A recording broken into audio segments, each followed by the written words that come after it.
Well, what is it? Do you think it's the sort of clash of personalities? The boys, the Beatles, you know, they've been over here several times, and to me they seem to have a say in everything that happens. I would have imagined. I don't know in that world. Well, I think they've always been like that, not just since Brian has taken them over. They've always been like that. They've always sort of had a little bit to say. But from the point of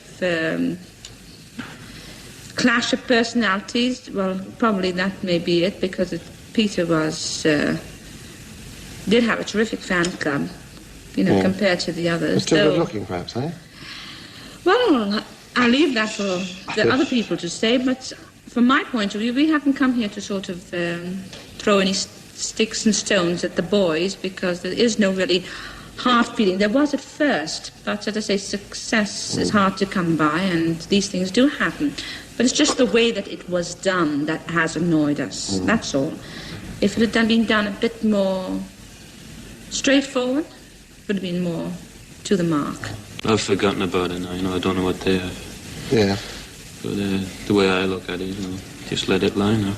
Except for the reports in the papers now, you know, it gets me a bit niggled at times.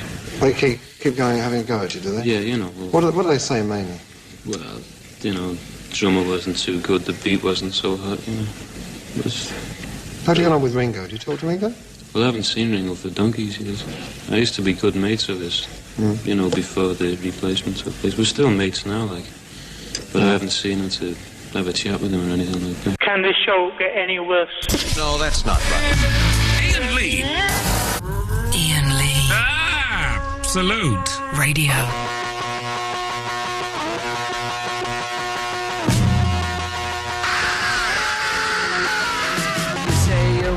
Revolution, well, you know, we all want to change the world. You tell me that it's evolution, well, you know, we all want to change the world. But when you talk about destruction, don't you know that you can count me out? Don't you know it's gonna be alright?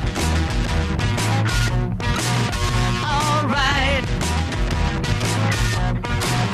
Alright.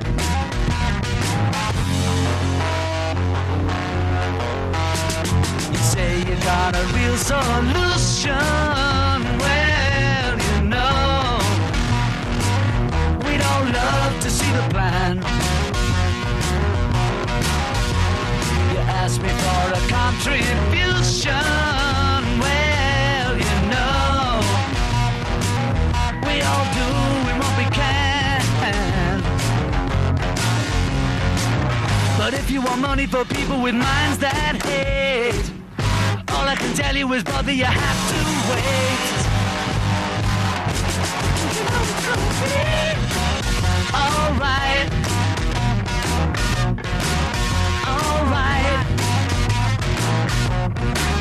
Alright.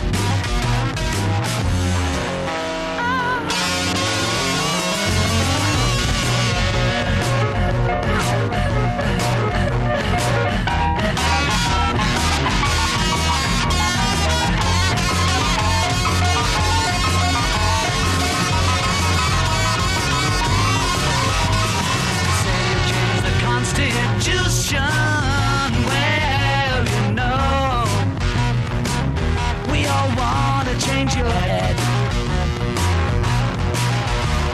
You tell me it's the institution, well, you know, you better free your mind instead.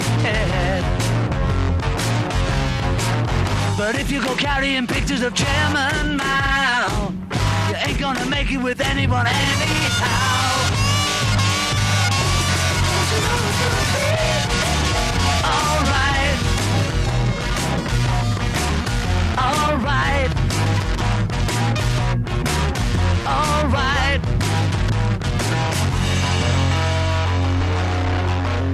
Alright. Alright. Alright.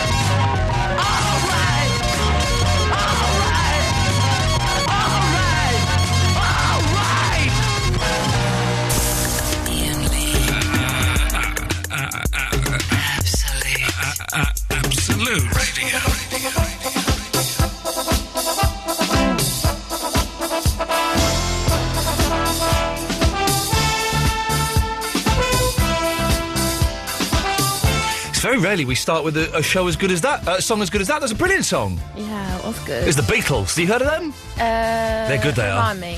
They did that song, Blue Jay Way. Never heard of it. Okay. Iain Lee on Absolute Radio. Eloise is here. Yep. You're a bit quiet. Has someone changed my settings? Oh, Jesus!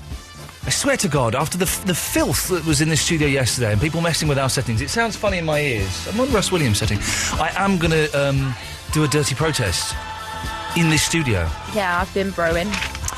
We should be speaking politely and cleanly because our guest is probably listening to this way over in America. I think she's in California. I'm not sure. We'll ask her. And she's probably thinking, when they phone me in 15 minutes' time, I'm not going to answer that telephone. I don't want to be involved in this filth. That's what she's thinking. The guest tonight, you probably won't have heard of her. She's a singer-songwriter called Margot Guyan. I think I'm pronouncing that correctly. She'll correct me if I'm not. Who kind of made this obscure album in 1968 that's beautiful. And I stumbled across it on the internet by accident, and then I tweeted that I'd found this album, and like an hour later she tweeted to me, "Oh, thanks very much." Couldn't believe it. And so we've kind of been chatting via the emails and Facebook, and she's coming on the show. Now, Eloise pointed out quite rightly, it could be an elaborate hoax. Yeah. This could be a fake. Who knows? Why anyone would want to fake being an obscure singer-songwriter from 1968, I don't know. I think that would be funny, though. It would be funny, wouldn't it? I might do it, and then you know how you can set up so if anyone mentions who you pretend to be, then I'd contact them. That's obviously how... Oh, I guess she did it. She did it. Okay, well... So I'm going to do it. Who can I be? Who could you be that's obscure enough? 0330 123 1215. There's the first topic of conversation. Obviously, it'd have to be a female. Who could Eloise pretend to be so that if anybody randomly mentions them online, she can go, "Oh, yeah, that's me. Yeah, it's there, it's me." Anyway, Margot's coming on just after 20 past, and we'll play a couple of songs. We've got a beautiful song of hers that... we can play some Glenn Campbell. How cool is that? I don't think Mr. Grace is listening, so we can play what we want, but we're going to play a Glenn Campbell and Bobby Gentry song, and then we'll play her singing as well. Fantastic. So that's all coming up a little bit. Well, look, someone's calling in already. Should we go to the yes line one? You're on the wireless. Oh, good evening, Ian. It's Gatford. Hello, Gatford. Your phone's working, is it? It's working now. Good lad. What can we do for you, madam? Well, I got one of these fancy shiny new iPhones. Oh, yes. Yeah, I downloaded the Iain Lee app. A lot of fun. Just can't find the Gatford clips. Is there a Gatford clip on the app? I'm not sure there is a Gatford clip. No, I don't think so. Shall I record one now? Well, you can, but we won't use it. There is going to be an iPhone update at some point when we get round to it, but I don't think there is. There's plenty of Verinda, there's loads of Andre, and there's too many of Barry. I think if we did one again, we wouldn't put any Barry from what... Oi! Sorry? Oi! What? Shut your cake hole! Is that you using the app there, Gatford? That could be me using... Let me try again. Let me shake and I'll get another random clip. Okay. Let me go. Right, go. Shut your pie hole! Oh, it's good, that, isn't it? Oh, well done. Lovely. Oh, well, that's nice, because I hate to think the old fool had phoned up himself. Yeah. Oi! Right, all right, Gatford, we get the idea. You can turn the app off now. Oh, okay, yeah, fine. No. Shut your cake hole! All right, Gatford. Sorry, it's the shaky hand. Sorry, Yeah, we've got the idea, but what a lot of fun. But no... Shut your... what's it? Your pie hole! Hang on a minute, that's not the app, is it? No, it's me. Barry, are you on the line? Shut your cake... Yeah, I've done that. Yes, me. I'm annoyed with you. I don't want to talk to you after last night's debacle where you were being offensive about my wife. Excuse me. I do think we got our wires You crossed. called her a right sort and said that if you weren't married, you'd have a go. No. Can I just set the record straight? Is this you apologising, is it? Well, I think that we got off on the wrong... On today of all days. I'm still speaking. You didn't understand what I was saying. I understood you use the phrase, she's a right sort. I also heard you and understood you saying that if you weren't with Margaret, you would have a go. Forget about the second bit, but let's be fair. I've met your wife. I don't think it would be disrespectful to say she's a bit of a sort. And a good 8. A good 8 It was or 9 9 or 10 last night. out of 10. She's dropped 2 points? I don't even want you rating my wife. It's a presentable face. What do you mean? And your wife's got a lovely, and I'm being this in the nicest way, a lovely set of knockers and quite a nice bottom. Now that is me defending the lady's honour. Listen, I'm talking now. I'm speechless that you think it's appropriate to talk about Fandango like that. Oh, that's political correctness gone mad, mate. It's my wife's knockers and bum-bum. Well, particularly a bum-bum is nice. But what are you doing looking at that? Her. Mate, don't get me wrong, I respect her. Particularly her bum-bum. Right, you can stop this now. When have you been looking at her bum-bum? Well, when I met her at Absolute Radio, right. and I would like to say whoever it was, Ian, he may have given the impression your wife was a munter. She ain't. She's lovely.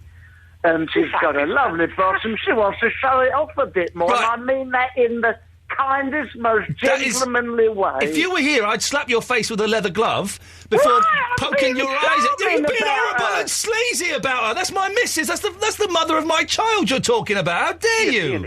Ian. Yes, Gatford. Say something complimentary about Margaret and see how he reacts. Well, if you can't think of it. Okay, I've met Margaret. I'll give you till 1 o'clock. Oh, okay. Margaret smells all right. Well, yes, she made a special effort. I don't want to get involved in tit for tat. All right, Barry. Mate, I'm not doing it. I'm defending your lady's honour. I don't want you defending her honour by saying she's got a nice bum and lovely. Just leave it. I should, Coco. I should be applauded for defending your wife's honour. Go away. You're a dirty old man from a different time. This is not the Benny Hill show. You're from a different era. Go away, Barry. Go away. Well, you've got me all wrong, and if she's listening, I think you'll love me, Barry. She's not interested in you. You're a horrible, slimy, 86-year-old man. Go away. Touche, I've thrown down the gauntlet to you, you flipping leg. I'm furious. I was in a good mood at the start of the show, and Barry's going to come and... I wanted to know how I was going to end that. You flipping something. Wonder what it was. Play a song, then we'll start again, shall we? Yeah. Okay.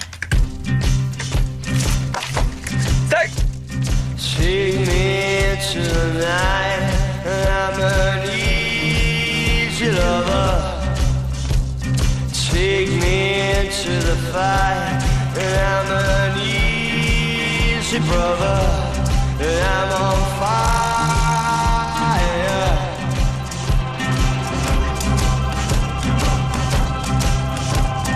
Burn my sweet effigy, I'm a spill my guts on the wheel. I wanna taste the heart, and I'm on fire. And I'm on fire. And I'm on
is one of the rare occasions when I'm doing a show and I've got the TV on. I never do. But the miners are coming out this evening. We may get a miner out during this show. I think that's the coolest thing. It's very rarely I get gripped by a news story. I find the news kind of tedious and depressing and stuff. But this miner's story, if this works, look, there's the capsule they're coming out in. That's ridiculous. I think it's the most exciting story, and we will, it's very rarely that I do that. This is not a newsy show at all. It's very light-hearted, nonsensical, slapstick, knockabout, manic phone-in, I believe it's described as something like that in the Radio Times. Cigars all round if they get one of those miners out this evening. If it all goes pear-shaped, then who knows what's going to happen, but very exciting. 0330 123 1215 is the telephone number to call us. Call up. The way it works, you call up. We kind of talk about bits and pieces, and some of that may interest you, or you may have something else you want to talk about.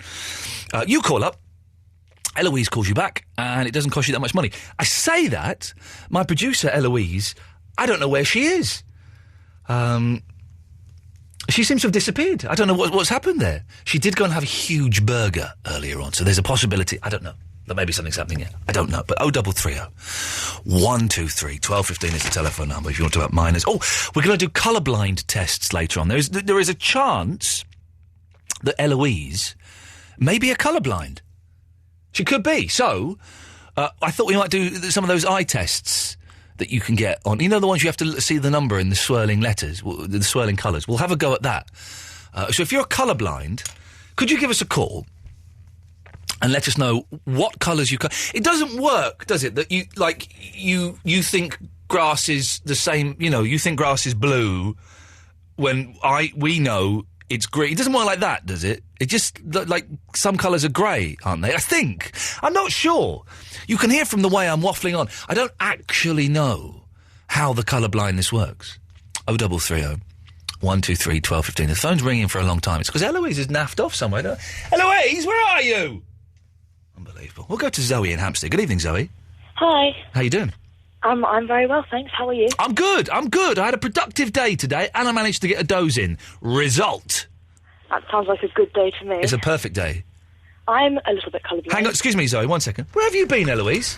Pardon? Where have you been? So I left my pad and pen out there. Cleaners have tidied it away, and it had all the stuff I needed in, like all my showy stuff. And they're... Zoe, carry on. I'm a little bit colourblind. What colours can't you see? How does it work? I can't tell the difference between blue and purple. Really? Someone will look at something and say, look at that purple car, and I'll say, that's a blue car. So you think that Prince dresses in blue all the time? Not that extreme. Okay. And how did you discover this? Because I went to the eye person. Oh, yeah. And he did those tests where he shows you the numbers on a little blob. Yeah. And I just couldn't see any numbers. Oh, I wish I was colourblind.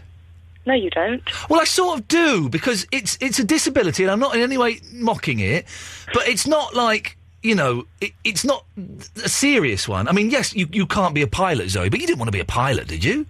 Not at all. I hate flying. Well, then there you go, you see. So that's a bonus. If they introduced conscription for young ladies, and they could do, with what's going on in the world, they couldn't get you in the RAF, Zoe, because you can't fly. No, but then I'd just be sent to the front line. Oh, yeah, that's true. You'd be cannon fodder. Well, yeah. Oh, well, never mind. What can I do for you, Zoe? Well, today was my 15th birthday. Oh, hang on a second. I've got a sound effect for 15th birthdays. Hang on 1 second. That's exciting. It is exciting. Hang on a second. Stay there. Hang on a minute. Someone's moved. Here it is. Right, so, hang on a second. Happy birthday! Say it again. You say it. Today was my 15th birthday. No, that's the wrong one. Hang on a second. Here we go. Right, you say it again. Go on. Today was my 15th birthday. There we go. Well done, Zoe. Congratulations. And what did you get for your 15th birthday? A new bike? I got a sewing machine. You got a what? A sewing machine. Zoe, can I ask you a question? Yes. What year do you think it is? 2010. Oh, okay, sorry. I was wondering if maybe you'd been flung forward from the Victorian era, but you hadn't realised it. You know, in time travel films, there's always the person who travels in time always goes up to someone and goes, "Excuse me, what's the date?" They go, "2nd of March." Yeah, but what year? Well, it's 1987, of course. Oh, my God, they do that. But you're from this era, wow. I do that to people in the street and they give me funny looks. Yeah, how come in time travel movies, right, someone who's travelled through time always manages to convince, like, a girl or a boy that they've travelled through time. They go, I'm from the future. Oh, all right, then, let's make, they accept it just quite easily. But, see, if I was from the future, I'd pull some snazzy tricks. I'd be like, in about 40 minutes, the first miner is going to come out of the mine. Yeah. Well, you can do that now. But that's only because they're saying that on Sky, that it's going to come out in 40 minutes. Sky have got a little tally counter at the top of the screen. Miners rescued, 0 of 33. Sky are crazy. Sky is, I think, perhaps it's a very strange news channel. So, sorry, was there anything we could do for you? No, I just wanted to say hello. And remind us what today is? It's my birthday.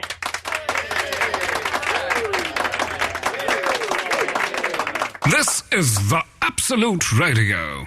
Hello, this is Ben Jones, and right now at absoluteradio.co.uk you can win yourself a 4-star stay in London with tickets to the West End show We Will Rock You. We've all heard of Big Ben, Buckingham Palace and the London Eye, but what about the hidden gems that you can only experience in London? My hidden gem is Richmond Park, which is great in the pouring rain or a post-Sunday lunch walk. I even saw Mick Jagger playing Frisbee recently, although I can't guarantee you will. Tell us about your personal favourite and why it's so special to you at absoluteradio.co.uk, and you could be enjoying this amazing VIP package in the nation's capital. All thanks to Visit London. Absolute Radio.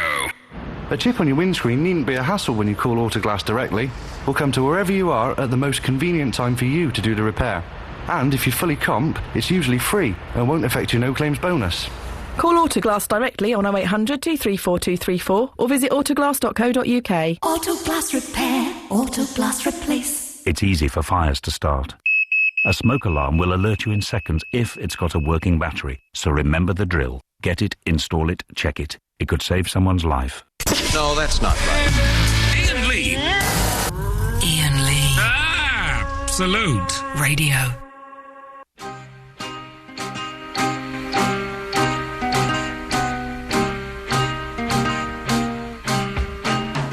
Sunday morning, sun shining from your eyes, sleepy face smiling into mine. Sunday morning, lots of time with nothing to do, lots of time spent with you. On Sunday morning, it's so quiet in the street, we can hear the sound of feet walking by. I'll put coffee on the brew. We can have a cup or two and do what other people do. On Sunday morning, Sunday morning, Sunday morning, Sunday, Sunday, I love Sunday, Sunday morning. Come hold me in your arms, I love you.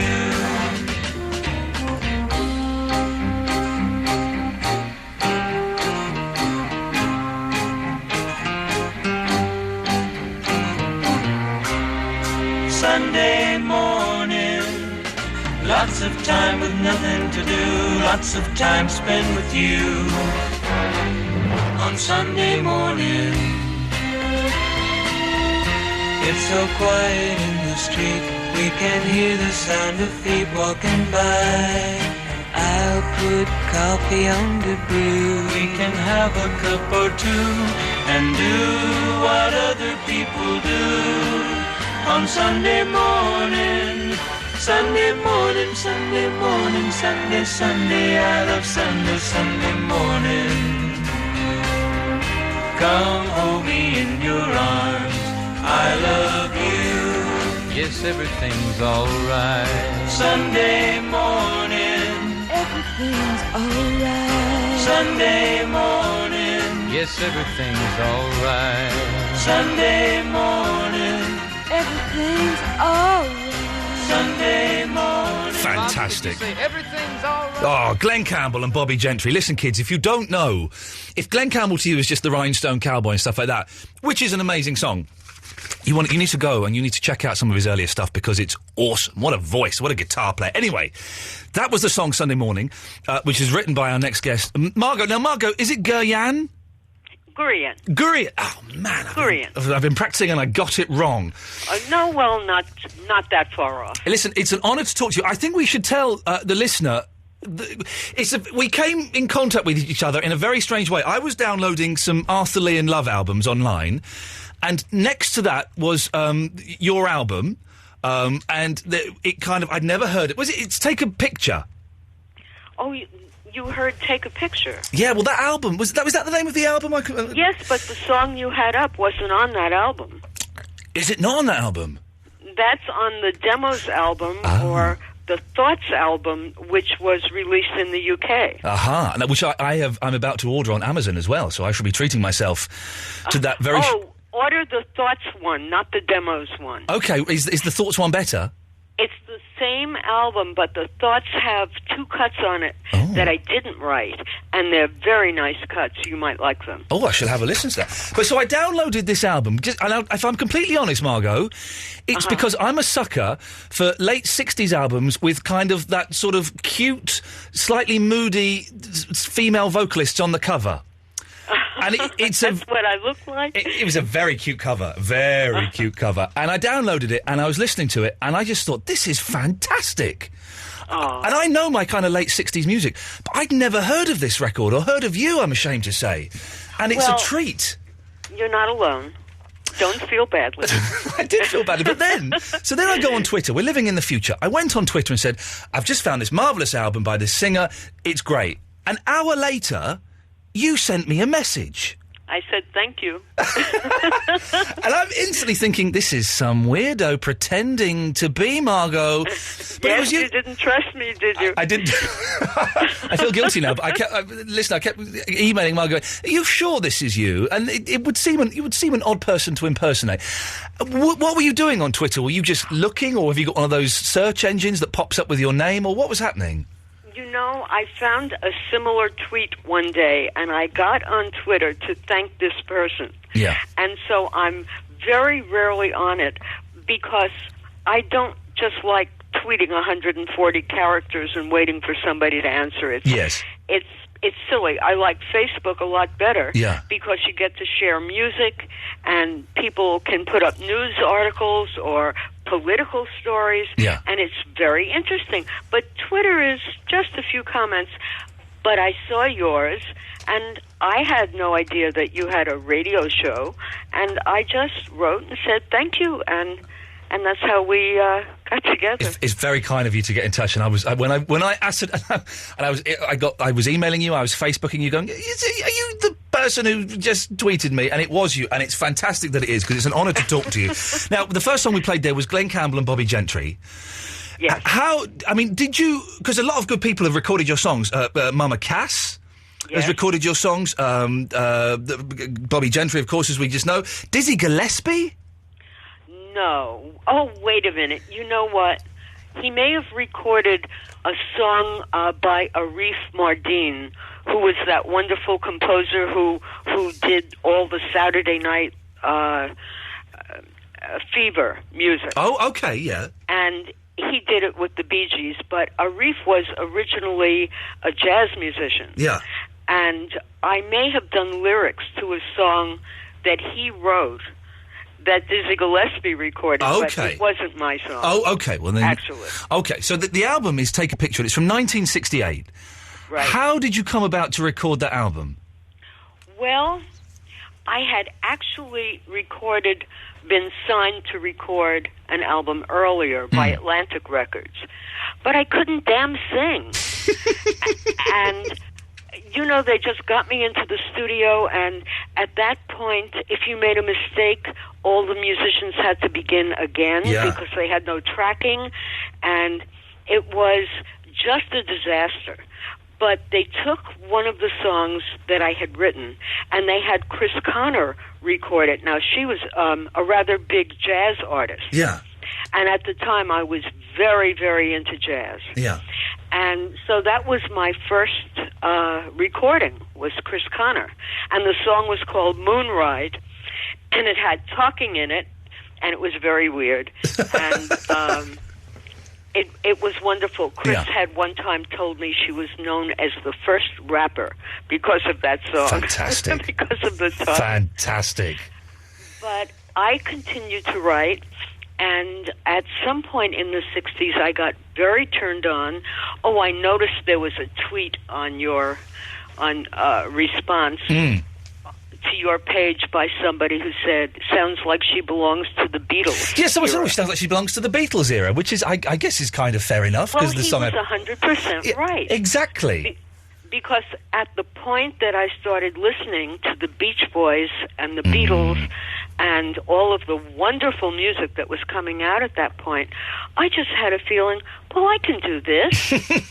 And I just turned, 190 degrees and began writing that sort of thing, and wound up with a publisher who found a way to record me when we were doing the demos. Yeah. He had these lovely young ladies with wonderful voices doing my demos. Right. And they had no time. They couldn't count 3/4 in a 4/4 song. Yeah. And so they couldn't do my songs. And I pleaded with him. I said, please let me try it again. And he said, okay. And it was on Think of Rain. And he doubled my voice. And for the first time, the doubling was fantastic. It smoothed out all the imperfections. Oh. And so everything you're hearing on Take a Picture and on demos or thoughts, all those vocals are doubled. And you've got this, you have got, I'm going to be honest, I'd imagine it's not everyone's cup of tea, this record, but it's just, you've just got this gorgeous kind of breathy, very sexy voice. It sounds amazing. Well, you know what? I still don't think of myself as much of a singer. I know you said that to me. I think that's incredible. The songs have done me so well. Yeah. And I'm proud of the songs. You mentioned the Beach Boys. Did you ever meet any of Brian Wilson or anybody like that? No, I never met any of those guys. I met George Harrison once. Did you really? My favourite Beatle. My husband was handling his publishing at the moment. Right. And in this country, in the U.S. And so we met him and had a picture taken with him. Fantastic. But I cut myself out of the picture because it was one of those gorgeous pictures with closed eyes. Oh, no! you meet a Beatle and you've got your eyes closed in the photos, Margot. That's terrible. I have the Beach Boys are my favourite band, and God Only Knows was the first dance at my wedding, and what a tune, Ian, that song changed my life. Is that the song? That is the song. One day, my friend Dave Frischberg, who's a fantastic jazz pianist, said, you've got to stop by and hear something. And so I walked over to his apartment, and he played God Only Knows for me. It's perfect, the perfect song. I just didn't believe how beautiful it was. And I stopped off and bought the record on my way home, and I played the record about 20 million times and turned it off and sat down and wrote Think of Rain. Fantastic. Think of Rain came right out of that song. Now, and then, of course, all the rest followed. But Take a Picture, I'm guessing it didn't sell very well. Well, it didn't sell because it stopped being played, because it stopped being promoted. Right. Because I didn't want to tour. So would you say that was your fault? Because the company were putting pressure on you to go and do concerts and you didn't fancy it? Yes, sure, it was my fault. I had been, in my earlier days, married to a jazz musician. And I had seen too much that performing required an agent and a manager and a lawyer and a booking person and you got owned by these people. Yeah. They told you where to go, how to look, how to dress, what to say, and I didn't want that. You'd be no good on the X Factor, Margot. Or America's Got Talent. That's what it's all about now these days. Even more so than the 60s is the packaging and the gloss and the shiny teeth. That's right. Exactly. And I guess I had about enough daddy when I was 5, and I just didn't like being told what to do. It's a lovely way of putting it. So what happened? What happened after that then? Well, I married my publisher, which was probably the smartest thing I ever did in my life. Good work. Well done. Well, because he's taken care of all the copyrights and all the entanglements, and he knows exactly what he's doing. And he's made these record deals.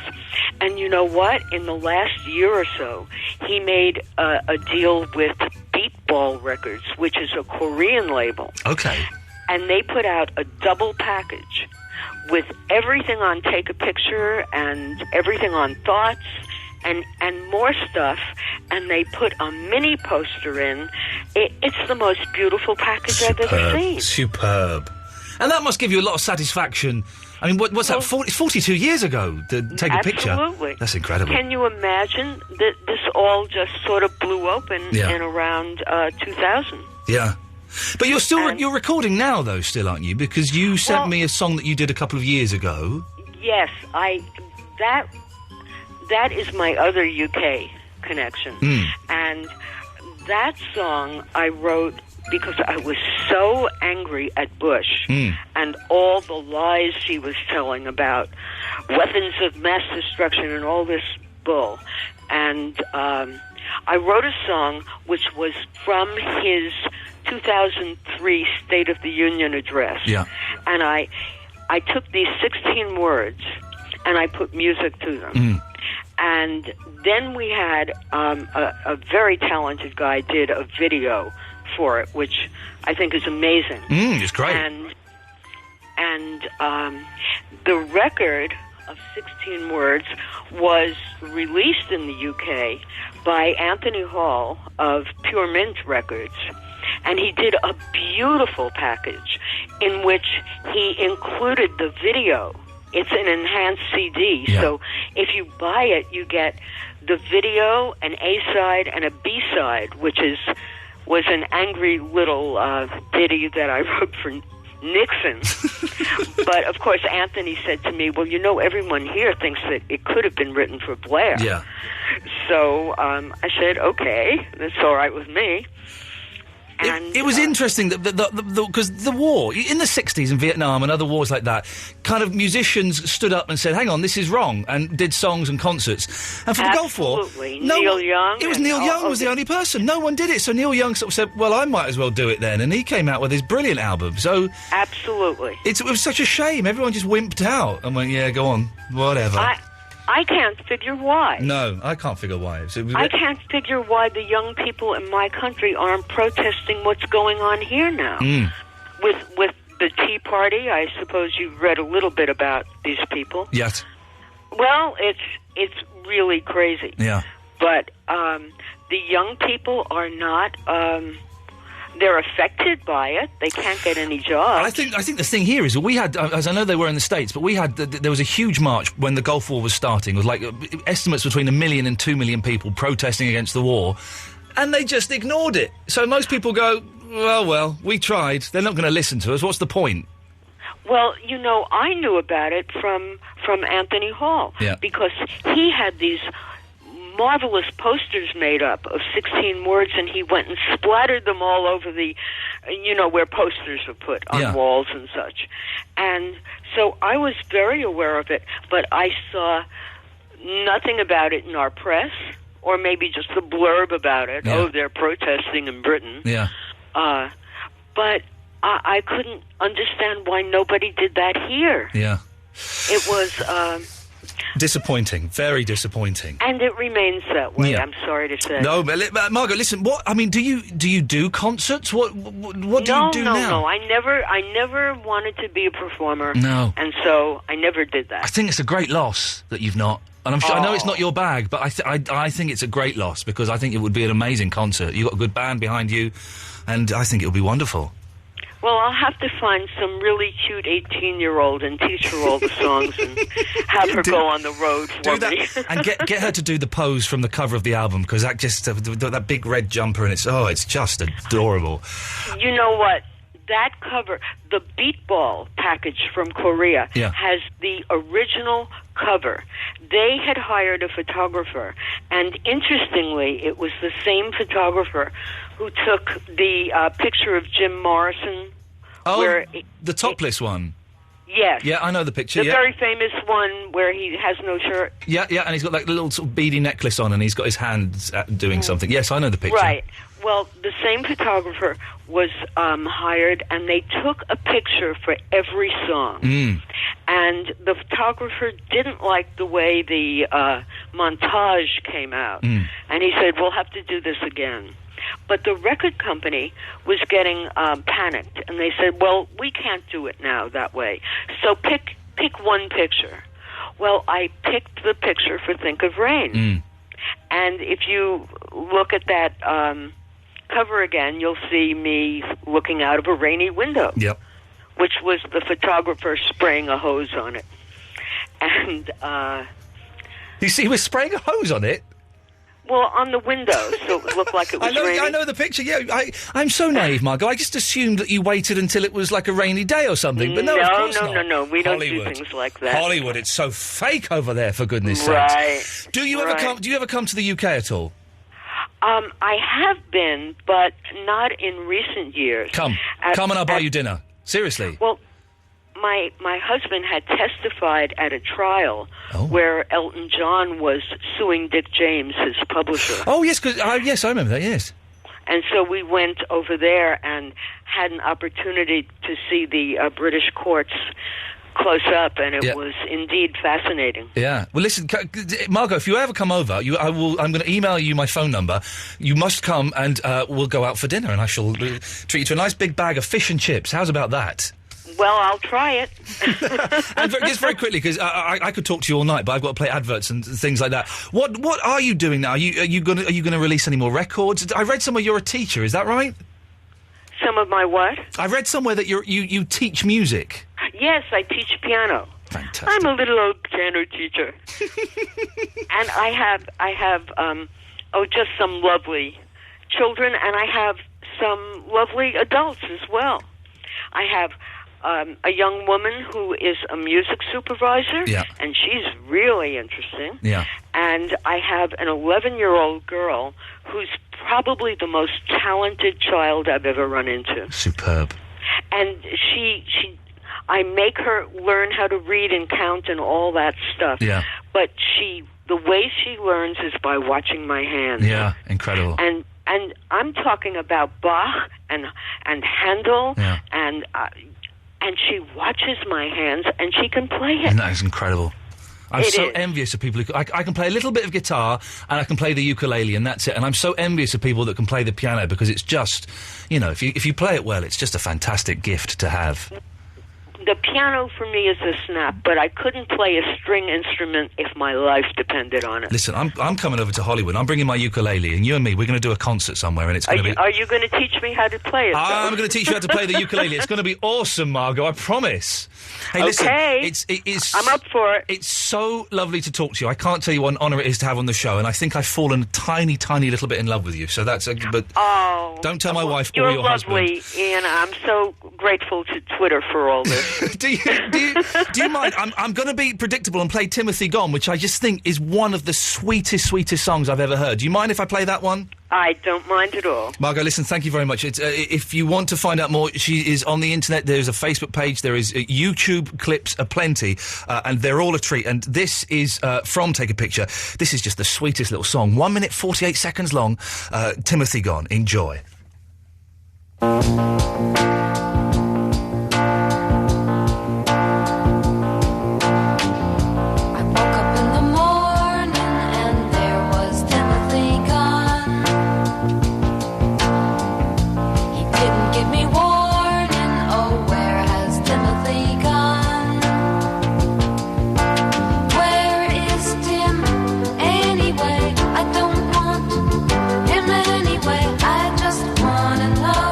Anyway, where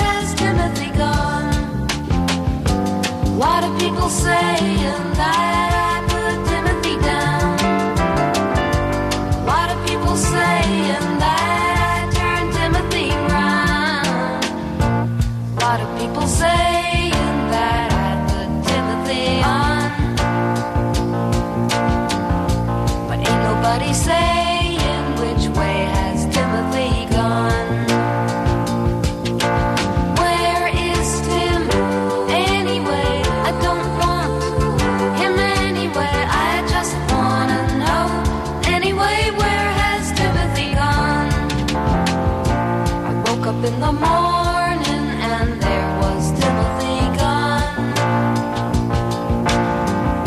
He didn't give me warning, oh, where has Timothy gone? Where has Timothy gone? Timothy gone? Where has Timothy gone? Timothy, where has Timothy gone? We are Absolute Radio. Women want us, men want us too.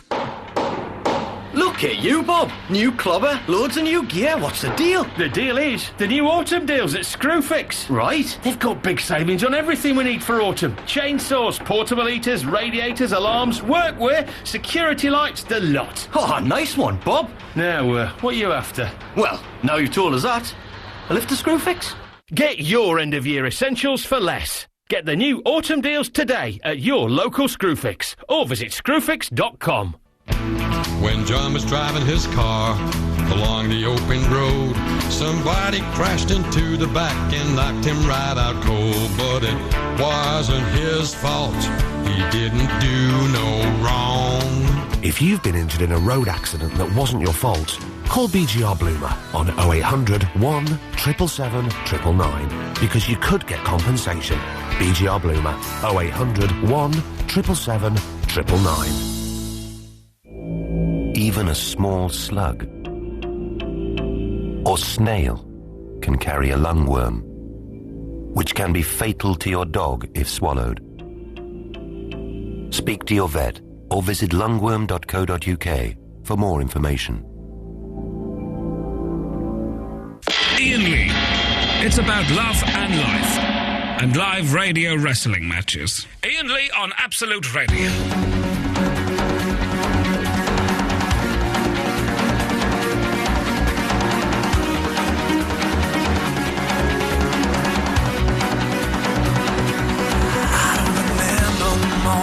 Tried to forget, I lost myself, is better not said. Now I'm closer to the edge.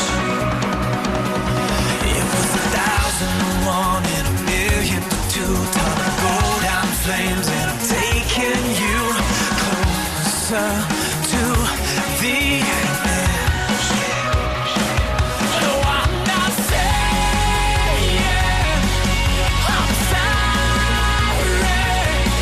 One day, maybe we'll make it. No, I'm not saying I'm sorry. One day, maybe we'll make it again. No, no, no,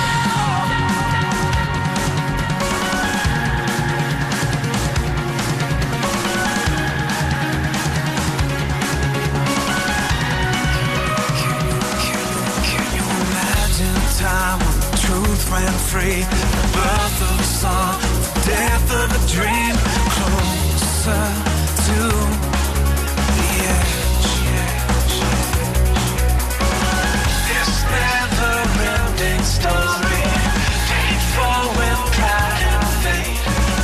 We all fall short of glory, lost in ourselves. I'm sorry.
fun this evening. First of all, Margot, wasn't she lovely? Yeah. I have got. It was a really good interview. She was nice, wasn't she? It was strange because I wasn't quite sure what to expect because I don't know that much about her.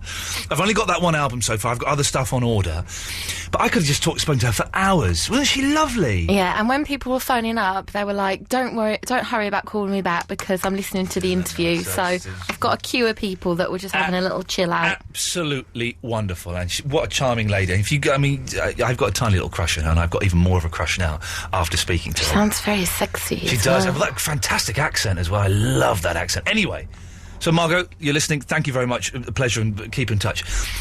But then Eloise walks in towards the end of the interview. I'm thinking, what's she doing in here? That's strange. I was too excited. Has she seen a spider that she wants me to kill or something? What's going on?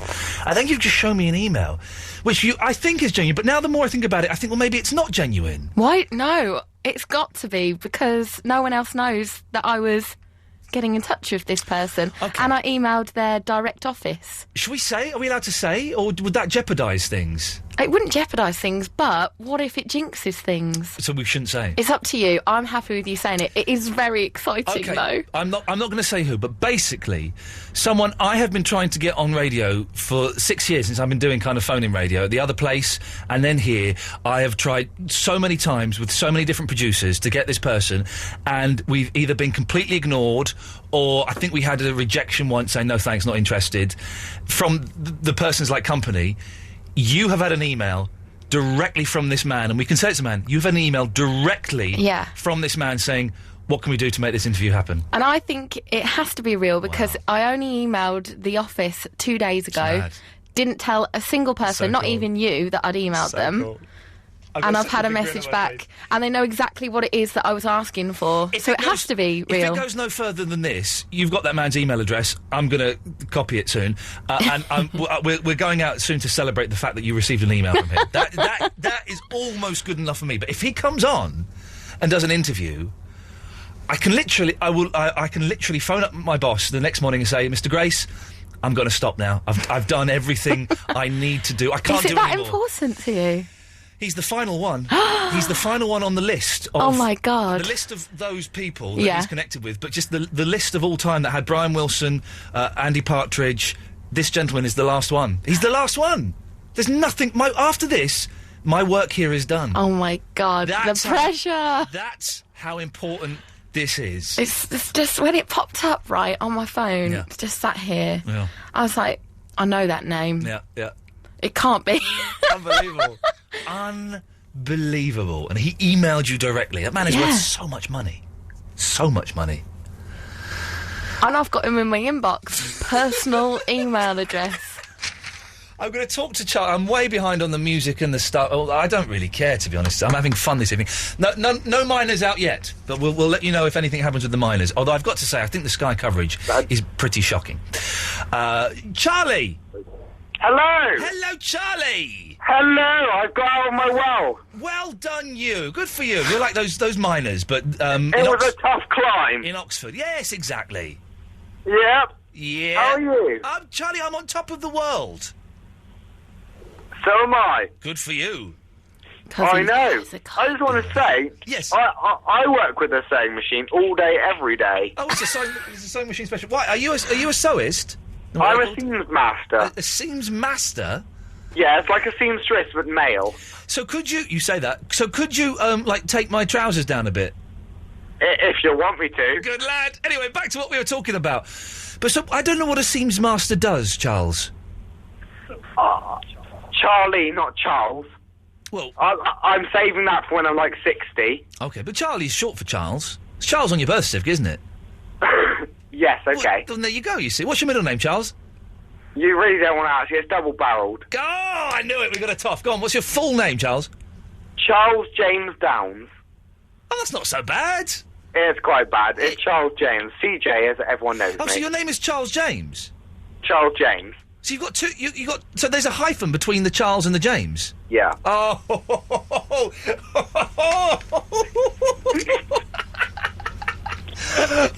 dear, oh dear, oh dear. So, you're a seams master. Does that mean... That's not a full tailor, so you couldn't knock up a suit or anything? I can knock up a suit. I was a full-time tailor before I started my job. Oh, really?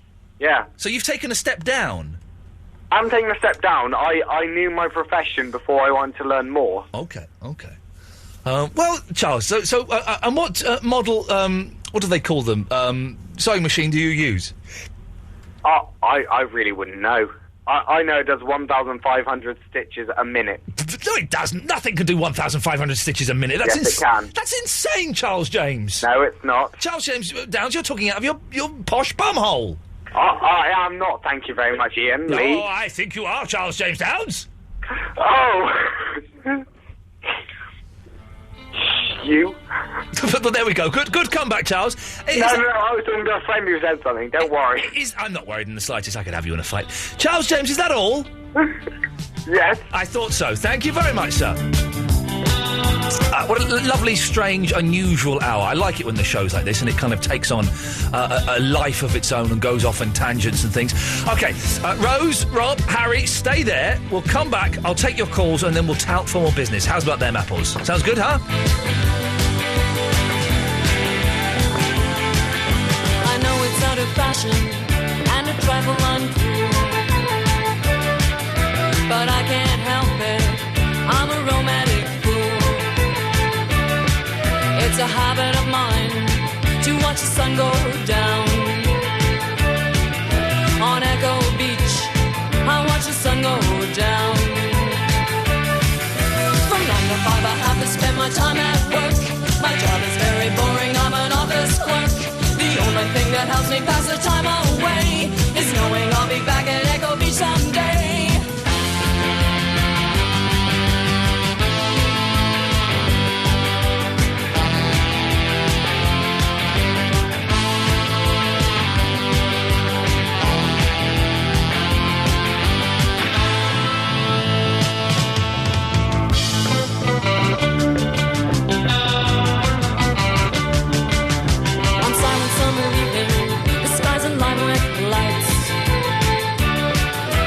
Building in the distance, surrealistic sight. On Echo Beach, waves make the only sound. On Echo Beach, there's not a soul around. From 9 to 5 I have to spend my time at work. My job is very boring, I'm an office clerk. The only thing that helps me pass the time away is knowing I'll be back at Echo Beach someday.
Is Absolute Radio. The no repeat guarantee. Every weekday from 10 while you're at work. Absolute Radio. In Yorkshire, we say, where there's muck, there's brass, which simply put means, where you find muck, you'll find brass. Another popular Yorkshire saying is, Plusnet won't be beat on price, which simply put means Plusnet won't be beat on... In other words, find a price for standalone broadband, Plusnet will beat it hands down. For all else you want to know about broadband at an unbeatable price, search Plusnet online. Don't search muck or mucky brass. We're not responsible. That's not us. Plusnet. Good honest broadband from Yorkshire. Refers to equivalent broadband-only products against Plusnet value. BT line needed. Visit plus.net for price promise details. Subject to availability and setup fee. Conditions apply, and that's illegals. Bubbles de Vere pops into Nationwide. Morning. I've seen the most divine-looking current account in your window. The Flex account. You're reading my mind, darling. Well, as your main account, you get exclusive offers on mortgages. Oh. And great deals on loans. Yeah. And free European travel insurance. Oh, You can whisk me away to Paris, Rome, Vienna. We can have a wild affair. I'm afraid I'm married. Oh, you little tease. Flex Account, the current account with no monthly fee and lots of exclusive offers. Visit nationwide.co.uk. Nationwide, proud to be different. Eligibility requirements apply to main Flex accounts. European travel insurance provided by UKI and subject to eligibility. Exclusions apply. No, that's not right. Iain Lee. Iain Lee. Absolute Radio. Bicycle, bicycle, bicycle. I want to ride my bicycle, bicycle, bicycle. I want to ride my bicycle. I want to ride my bike. I want to ride my bicycle. I want to ride it where I like. You say black, I say white. You say bar, I say bite. You say shark, I say him. Indoors was never my scene, and I don't like Star Wars. You say Rose, I say Royce. You say God, give me a choice. You say Lord, I say Christ. I don't believe in Peter Pan, Frankenstein, or Superman. All I wanna do is rise, rise, bicycle. I want to ride my bicycle, bicycle, bicycle. I want to ride my bicycle. I want to ride my bike. I want to ride my bicycle. I want to ride my bicycle. Races are coming your way, so forget all your duties. Oh yeah. Rock bottom girls, they'll be riding today, so look out for those beauties. Oh yeah. On your marks, get set, go.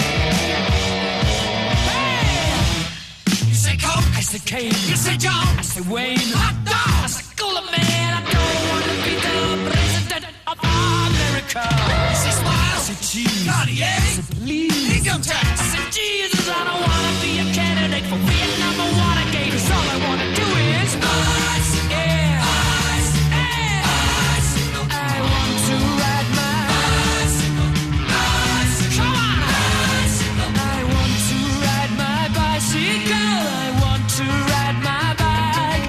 I want to ride my bicycle. I want to ride it where I like. I'm genuinely getting very excited by this miner's story. Genuinely. I might step a bit tonight when I go home and watch this on Sky.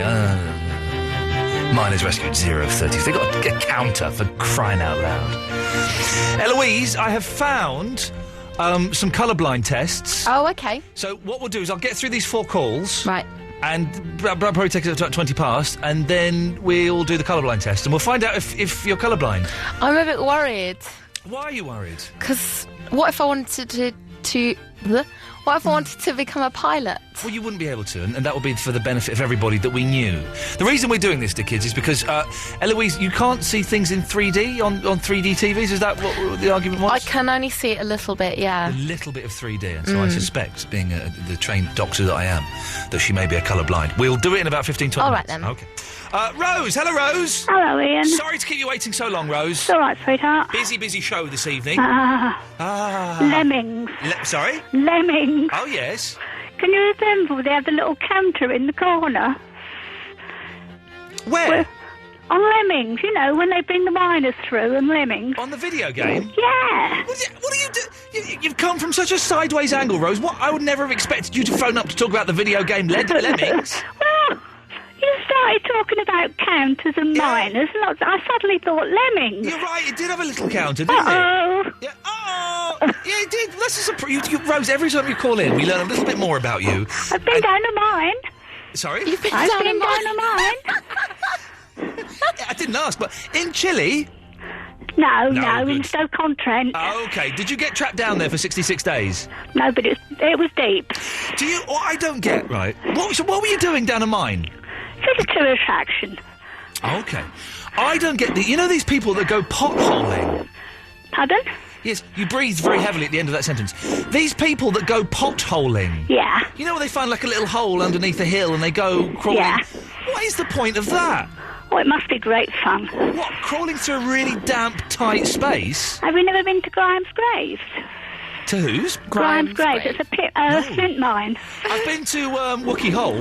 I'm going to make like a cave and just charge people to go in it. What do you mean you're going to make a cave? I thought you did already, Eloise. Sorry. What? Rose is getting rude. Oh, no. I'm running out of breath. She's totally called you a prostitute. I know. It was that lady I who wouldn't did as do well a in thing Soho. like that. No, Rose, the thing about Eloise's caves, she's got two. Now, I've been called it before. Yes. So, Rose, OK, well, are you all right? You're sounding a bit puffed up. I'm not on my steroids this week. Oh, OK, so that makes it all a bit... I had an operation last week. Oh, an operation on what, if you don't mind me asking? Eye. Sorry? An eye. Oh, I thought you were doing an Ali G impression. I don't want to hear it. They do it while you're awake, Eloise. No, honestly, They dig into your eye while you're awake. Oh, this is the one thing that's not on my donor card. I And you can't don't give my feel eyes. anything. But what? So what do you mean they dig into your eye? Yes, a cataract operation. It's wonderful. It's wonderful. It's better than being on drugs because you see all these flashing lights. Yes. So, but and what? They give you an injection to the local drops anaesthetic? in. Yeah. Just put drops in and you don't feel a thing. You just lie there while they do it. But do they have your eye clamped open like in A Clockwork Yeah, Orange? yeah. Okay, so you can see everything going on. No. Please stop I talking couldn't about see it. before, could I? I Oh, was okay. blind in that eye. And so what? Did they cut into the jelly of the eye? No, the corner, the I lens. can't listen to this. And then they use a sonic thing. I asked the nurse if it was a sonic screwdriver. You know, here's And something. she said no. Are you much of a Doctor Who fan, Rose? Yes. How do you know how My many... husband wants a sonic screwdriver for Christmas. I bet he does. I bet you want a Sonic Rabbit. So, are you aware how many times the Doctor can regenerate before he dies? No. It's 12, right? The Doctor can regenerate 12 times before he dies, right? They ain't got many more to go then, have they? Well, this is it, and this has been Doctor Who fact since about 1974, okay? But now the BBC are changing the rules, and it turns out he can have an infinite number of regenerations. Oh. Doctor Who fans are up in arms. Oh. So you're not that bothered by it? Not really, no, as long as I see more programmes. Exactly. Rose, lovely to talk to you. Bye-bye. See you later on, my dear. Ta-ta. There we go. I love Rose. Absolutely fantastic. Mucky pup. Harry Bauer. Yo. Yo, yo, yo. How are you? Yeah, I'm good, man. I'm really good. Long time no speak. It is. How's your wife and your kids? They're all right. Okay. What? Sorry, Eloise. What a weird question. I know, very weird question. I know. He's trying to... The thing is, Bauer's voice is breaking a little bit, and he's got a birthday coming up soon. He's trying to be like a man. He's trying to be like a man. How's your wife and kid? Yeah, they're good. They're good. Okay. But that's fine, and he's trying to be like a man, and that's what you do. Well, how old are you now, Bauer? What, 15? 15 on Thursday. 15 on Thursday. That's what you do, and that's fine. And that's, you grow up and you try and speak like grown-ups. It's not how grown-ups Trying really to be speak. more mature. Trying to be more mature. I tell you what I've started doing, Bauer, and I did this the other day at the knitting and stitching show in Alexandra Palace. And my friend went, "What did you do that for?" I said, "It's brilliant fun. You've got to try it." He said, "I can never do that." Is if you're talking to an old lady, like in her 60s or 70s, and it wouldn't work for you because you're too young, but it works for me because I'm nearly 40. Yeah. And I offered her a chair. I said, "There you go, love, sit on that." And I called her Love. And she liked it. I liked it. And my friend couldn't believe it. He's going, why did you call her Love? I said, because the ladies in their 60s, 70s, they love it. Yeah, they do love They it. do love it. They get do, someone yeah. they consider to be a young man, bloke who's nearly 40, calling them Love. They think it's marvellous. Absolutely marvellous. So that's my new thing now. is It calling makes old them people feel Love. young. It does. Yeah, it it does. makes them feel young. And then I started... What? Harry, why are you copying everything I'm saying? Yeah, what? Yeah. Oh. Then I started tickling her boobs. Anyway. Yeah. That made her feel very young. So, Bao, you've called in. What do you want? I haven't just called in for a while. I just thought I'd say hello and see how everything's going, and just, that's basically it. Just really. bring the show down a little bit is what you thought you'd do. Just kind of slow everything down, suck the life out of it, make it Up a bit... yours! Oh, dear, there we go, you see. He tried to be the big man, and it turned out very funny out there. But you can't tame these 15-year-olds. Kevin from East London! Hello, Mr. Lee. Yes, sir! How are you? I'm really good. I'm in really good form this evening. Not necessarily the show, but me personally. And it's a rarity that happens, so I'm enjoying it. I would just like to congratulate you on that amazing interview with Margot. That was brilliant. Wasn't she delightful? What a She lovely was lady. delightful. I am now going to try and find a lot of her stuff and download it. Now listen, I've got to warn it. It's not to everyone's cup of tea. This very kind of breathy thing, but I love it. I just think it's an 11 o'clock on a Sunday morning album that you can just put on while you're reading the papers and just relax. It's beautiful, beautiful. It is, and as you were saying about the Beach Boys, the one that the Beach Boys track that really done it for me was In My Room. In My Room, yeah, that was kind of when they started to mature slightly from the surf and the cars and the hot rods and the girls, and that they were just kind of, you start to think, oh, hang on, there's a little bit more to this band than just Sunshine. So, it's a brilliant song. And then they tried to revisit with Do It Again, I believe. Do It Again. They didn't have a hit for a while, and so Mike Love says, hey, I know what, why don't we write a surfing song? And it was co-written. Do you know who Mike and Brian wrote that with? Oh, no, I can't remember. Oh, see, now I'm saying this, I don't think it's right. I was going to say Brian Wilson's dad, Murray Wilson, but I think he co-wrote Breakaway. Anyway, the reason for my call... Yes, sir. You know, on Saturdays, they have on the football show, every time a goal is scored, you goal! On this station? Yeah, on this station, I must be honest, I don't like football, so I don't listen to that show. Right, well, I hear it's excellent, by the way. I hear it's an excellent show. It is. What I was thinking, with these minors that are coming up... Yeah. Every time one comes up, the DJs, all through the night, should play a little snippet of Blinded by the Light by Manfred Mann. I think they should. Is it Mark Crosley on this evening? Hello, is Mark Crosley? Yes, it is. Well, I will suggest that to Crosley, Stills and Nash, and if he doesn't do it, Kevin, then you and we're going to tie him to an office chair and dangle him over the edge of a building. How's about that? The top of one golden square would be lovely. Yeah, we'll teach him. Kevin, thank you very much for that suggestion. Let's have one more call before we play a record and then do Louise's colourblindness test. Festa! Hello, Ian. Hello, Festa. How are you, mate? You all right? How are you doing, right? Listen, I just want to tell you that I went to see John Lennon's memorial sculpture yesterday. Where's that?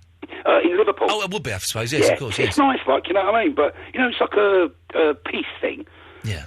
Well, it's like a token of peace or whatever. Yeah. Well, I was sitting down, I was having a few beers, I got a bit of chicken from Tesco's and that, and I was sitting there eating it. Yeah. And some American geezer come over to me and started having a go at me, saying it was disrespectful and all that. Well, were you sitting on Lennon's head or something? No. What I was doing is I was sitting by it, and I was just having, I was celebrating in my own way, I think you can eat chicken by... I think it's disrespectful, blah, blah, blah. And I wasn't going to argue with him until he turned around to me and said... He goes, you wouldn't walk through Strawberry Fields and drink beer like that. I said, mate, listen, Strawberry Fields is a Salvation Army children's home just down the road here. Do you know what I mean? Not that place in America. That's just another token. Although thing I've been to the Strawberry Fields in Central Park. It's very nice. And he started having a right go at me. Festa, what you should have said was these two Scouse lads come over, yeah. And this was the icing on the cake, because they come over and said, hey lads, calm down, and that was it. Then it broke the tension for me. But what you should have said and there was three of them. What you should have said was, oi, Yankee Doodle Dandy, if it wasn't for your lot, Lennon would still be alive. Oh, no, see, I should have said that, shouldn't I? You lot put a bullet in him, for goodness sakes. Kidnapped him and killed him. Unbelievable. Not right, is it? When I went to college, bizarrely for a year, we had a guy called Casey Chapman come over from the States and like an exchange thing and studied with us for a year. Yeah. And we got to talking, and we went, oh, Chapman, that's an unusual name. You're not related to Mark Chapman, are you? He went, yeah, he's my cousin. Oh, my God. And it was Mark Chapman's cousin. Jeez Louise. And bizarrely, he was quite... He was proud of it, if I'm honest. He was proud of it. And there was one night, we had like a stand-up comedy night, and he came on, and at one point he started singing a Beatles song. And someone shouted to him, some wag shouted, oi, your cousin's already murdered one of the Beatles, stop murdering the Beatles songs. Unbelievable! Jeez, it's not right, is it? I'll tell you what, they're so flash, so they come over here. They come over here, they're American honestly, ways. Really they're big. I said, he's my countryman, not yours. There we go. It's starting to get a little bit racist there, so we'll probably cut and play a song, shall we? Yeah, like it. Colourblind test coming up after this. Is Eloise colourblind? Ooh, ah, ooh, ah, ooh, ah, ooh. On a bridge across the Severn on a Saturday night, Susie meets the man of her dreams. He says that he got in trouble, and if she doesn't mind, he doesn't want the company. But there's something in the air, they share a look in silence, and everything is understood. And Susie grabs a man and puts a grip on his hand as the rain puts a tear in his eye. She says, don't let go, never give up, it's such a wonderful life. Don't let go, never give up, it's such a wonderful life.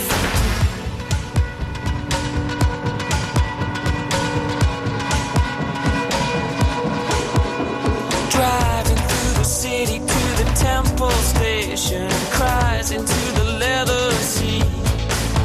And Susie knows her baby was a family man, but the world has got him down on his knees. So she throws him at the wall, and kisses burn like fire, and suddenly he starts to believe. And he takes her in his arms, and he doesn't know why, but he thinks that he begins to see. She says, don't let go, never give up, it's such a wonderful life. Don't let go, never give up, it's such a wonderful life. Don't let go, never give up, it's such a wonderful life. Don't let go, never give up, it's such a wonderful life.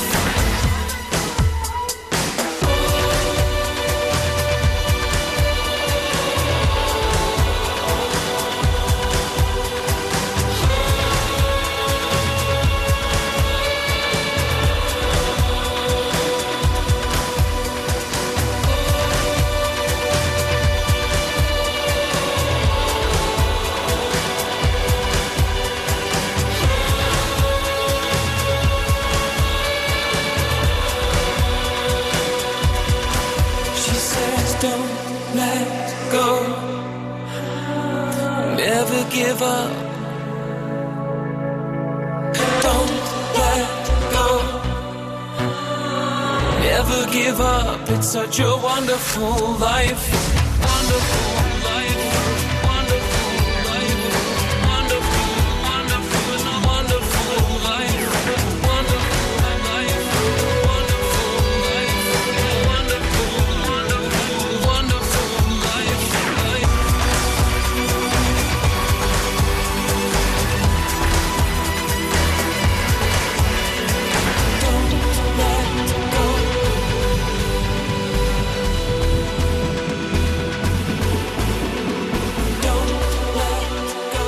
No, that's not right. Iain Lee. Iain Lee. Absolute Radio.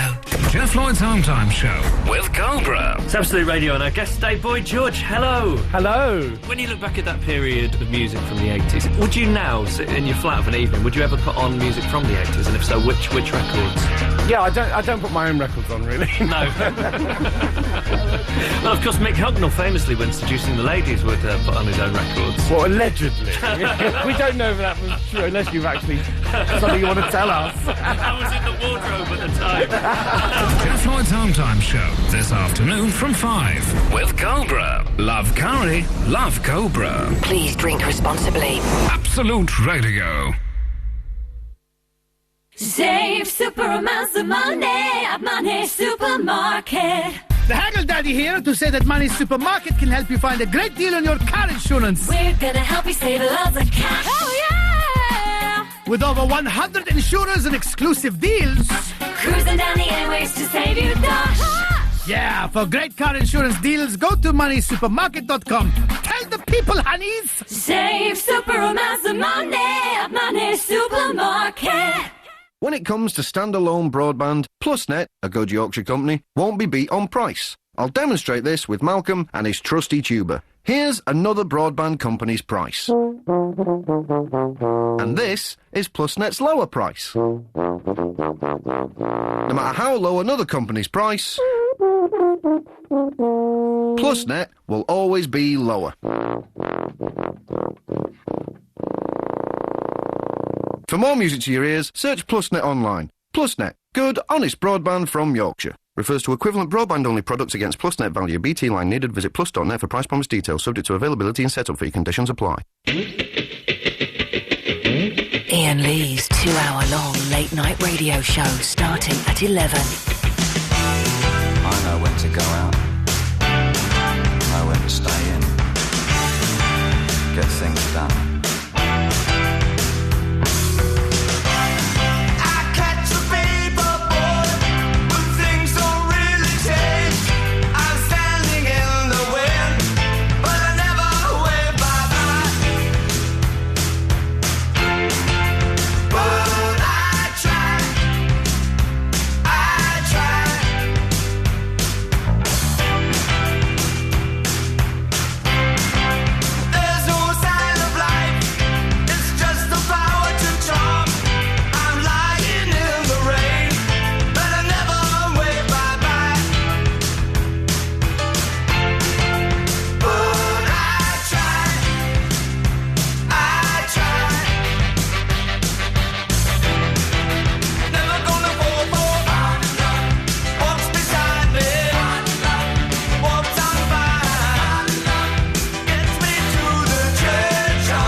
Yeah. Hello, Tom. You're colourblind, are you? I am. How did you discover it, and what colours can't you see? I discovered it when I was at school. We had a colourblind tester come in. Yeah. And I can't see really dark colours like brown, black, some green. And how... I'm making light of it, but I find it so fascinating. How does that affect your day-to-day life, if at all?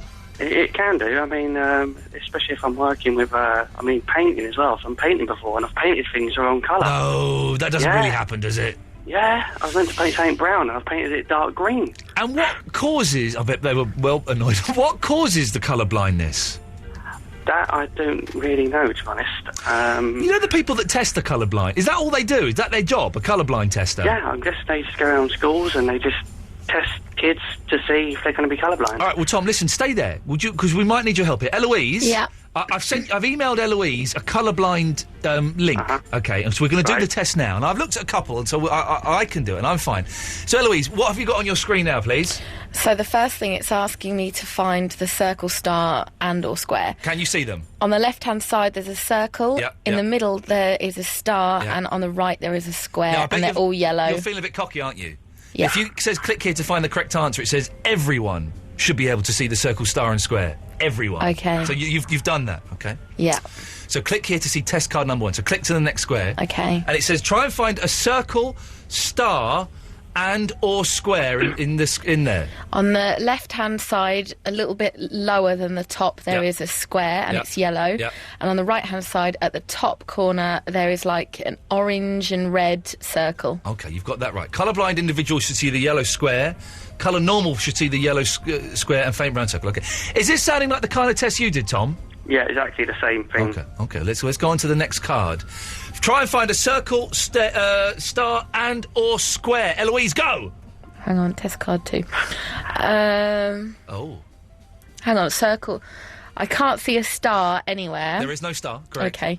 There's a square on the left-hand side that's at the top, and not quite in the corner, and it's orange and browny sort of colours. And then next to it, on the right-hand side, there is a yellow circle. Okay, I think you might be all right. Okay, go to the next one, and you've got to try and find either a dog, boat, balloon, or car. It's a boat. You got it. I think you're fine, Eloise. This is all just bullshine.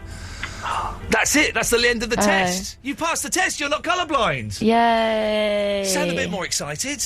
Yeah! Come on! Whoop-de-whoop! I can see some colours! Yeah! Woo! I can see colours! Rubbing it in now. I don't see colour. Sorry, Tom. Why can't she see 3D then, Tom? I'm asking though you're some expert. I wish I knew that as well, Ian. I really do. I can see it a little bit, but not as much as everyone goes on about it. My brother and my dad are also colourblind, but we've all got different shades of colour that we can't see. I should laugh. That's well weird. So you can't see dark colours. What can't your brother see? My brother struggles with lighter colours. Okay. And my dad's the worst. He can't see bugger all, really. Between you all, God knows what your house is like. It was goodbye. I mean, Tom, how old are you? I'm 24. So, I hate to say this, but surely, of all the disabilities you can have, this is kind of one of the more fun ones, isn't it? Yeah, and I have used it for fun. I've had people in the past come up to me saying, what colour's this? And I've pretended not to know. And I'm like, oh, wow, you really are colourblind. And is it true? Is it true that girls find it a bit of a turn-on? That is true. Yes. I've used it to my advantage. Get in there. Get in there, Thomas. Well, Tom, listen, thank you very much for your help on that. You're more than welcome. Much appreciated. Good lad. Well, now the question is, why can't Eloise see proper 3D? Colin said it's because I've got bifocal vision, but I've no idea what that means. Well, bifocal glasses are where the top half means you can see in the distance, and the bottom half of the glasses you can see close up. But what's bifocal vision? Because I am short-sighted. Yeah. So don't struggle with reading things close, but do with things far away. So I don't know. I don't think that's bifocal, is it? That's just short-sighted. No, you're not bifocal. You're bisexual, I think, is the thing, with your 2 Wookiee holes up for rent. Ian! I didn't start it. That old wheezy lady did. Right. Oh, you did an impression of her. I didn't know. I was laughing. I wasn't doing an impression. That is a terrible thing to do. Daz! Hello, how are you, Ian? Everyone's asking me, and do you know what? I'm in such a good mood this evening, I don't mind. I'm excellent, my friend, excellent. Good. Listen, I've got a bit of a question for you. I'm a bit new to this iPod business. Hang on a second. Sorry, Eloise, if you're yawning, could you do it off mic, please? Very rude. Very, very off-putting. Listen, I've got an email here. Oh, I'm going to use this against you all the time. Can I just say, Daz? Daz, you asked the question. Go on, then we'll do something else. Go on. Yeah, I've recently had an iPod Touch, and I've got a few albums that I've downloaded, and they're all distorted on my iPod. Oh, yeah. Have you ever had the same problem? No. You haven't? No, me either. You should go to the shop. I would say it's knackered. Would you? Probably. Well, yeah. But there's loads of other albums on there that play fine. What do you want me to do it, Daz? Did I say earlier on that I'm an Apple specialist and I'll be happy to fix or exchange any faulty goods? No, I didn't. I'm a phone-in radio show. I don't know anything about it. I thought because you've had one longer than me, I thought you might be expert in them. I'm not expert in it. I've just got, like, songs on it and stuff, innit? Did you? Oh, well, you're no use then. Up yours. Up yours. So, yesterday's show was dominated by a row that was had between myself, Iain Lee, good evening, and my lady producer, Eloise. She's over there. Yep. Where we discussed whether we're allowed to talk about the adverts on the radio. And I said, as an experienced broadcaster of 6 years who'd had one serious Ofcom complaint upheld and had been involved in a £13,000 fine, which I contributed £2,000 of my own money to, that I knew... Did you really have to do that? I didn't have to... It was...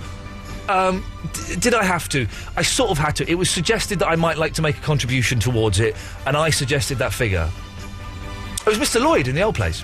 Was it? Yeah. I kind of thought, that, I was angry about it, but I thought... You should have haggled down. Well, I thought, you know what, I've got to show some willing here, otherwise I'm going to get the sack. And they, but they haven't... But radio companies have insurance for that kind of thing that covers it. I also thought they should have fought it, but they never do. They never do, because if they lose, it becomes bigger. But I thought they should. Anyway. Okay. So we were discussing whether you're allowed to talk about the adverts, and I've always been brought up to believe, no, you're not allowed to talk about the adverts. Eloise thought the complete ball's end opposite. I don't know what that phrase means, but I quite like it. Anyway, during the show last night, I texted Mr. Sylvester, who is one of the senior management team here at Absolute Radio. Very, very hard worker. I'm not quite sure exactly what he does, but he's a very, very hard worker, very efficient, and Eloise is a big, big fan of his work. So I knew that if whatever he sent, Eloise, as the minion, would respect Mr. Sylvester's wishes. So, I texted, "Dear Mr. Sylvester, am I right in thinking that as a commercial radio station, we are not allowed to talk about the ads at all? Eloise thinks we can." He wrote back, "Greetings from Rome." He's showing off. He's in Rome. That's irrelevant. No need for that. "Greetings from Rome. You are right." You in capital letters means he's shouting it. "You are right. Not allowed to talk about the ads." And then he's put a little kiss, which is affectionate. So, Eloise Carr, I rest my case. Up yours, Delors. I was right. You were wrong.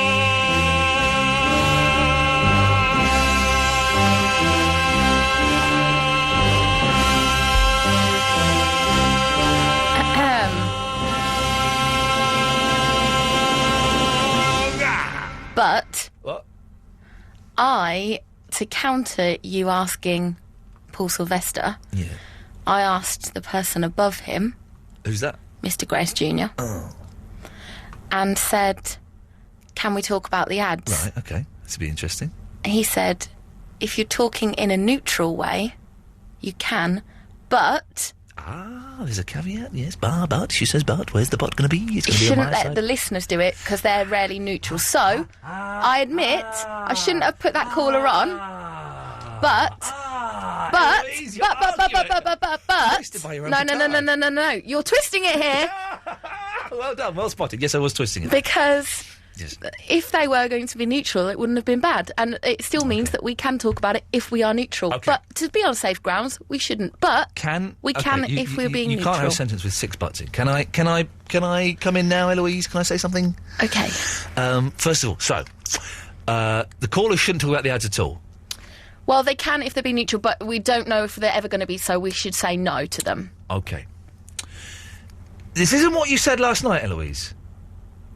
Would you like me to remind you what you said last night? No, I know what I said last night. Please elucidate. I said if we're not saying anything negative, and we can talk about them. Okay. That was wrong. That was incorrect. So basically, what you said. But do you see how I can admit that I'm wrong? But you haven't done that yet. What you said last night. I just want to make sure we got this clear. Okay. What you said last night about the adverts, that was wrong, was it? Not entirely. But let's just... Last night, what you said... Okay. What you said... Not entirely. It's my final answer. Let me finish. What you said about the adverts, that we are allowed to talk about the adverts as long as we're not being negative, that was wrong, wasn't it? Yes. I rest my case. It's empty in the valley of your heart. The sun, it rises slowly as you walk away from all the fears and all the faults you've left behind. The harvest left no food for you to eat. You cannibal, you meat eater, you see. But I have seen the same, I know the shame in your defeat. But I will hold on hope, and I won't let you choke on the noose around your neck. And I'll find strength in pain, and I will change my ways. I'll know my name as it's cold again.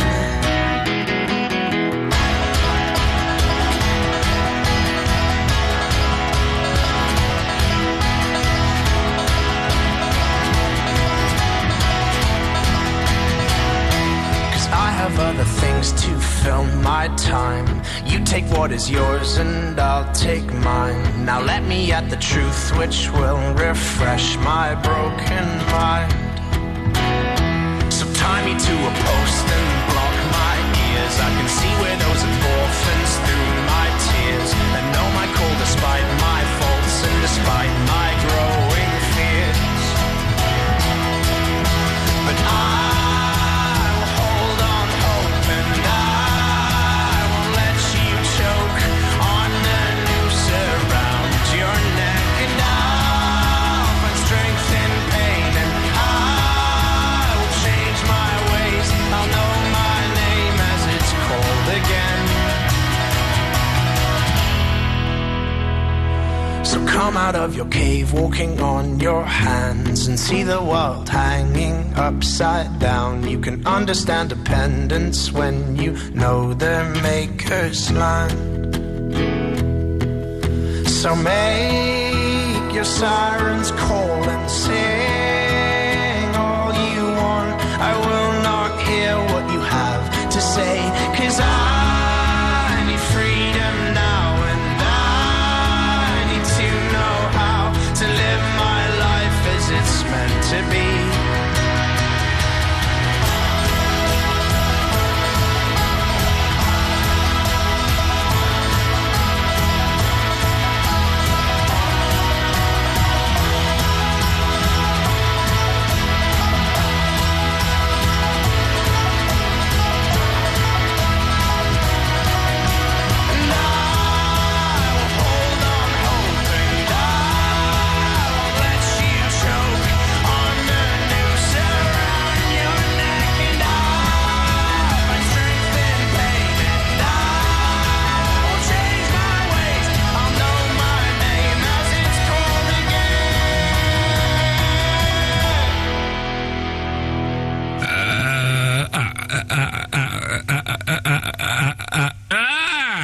Absolute Radio. Weekend mornings. Brought to you by Treebor Soft Mints. Frank Skinner. I remember being at the top of the stairs and seeing Robert Robinson walking up the stairs. Now, he was known, I don't know if you're aware of this, as the king of comb over.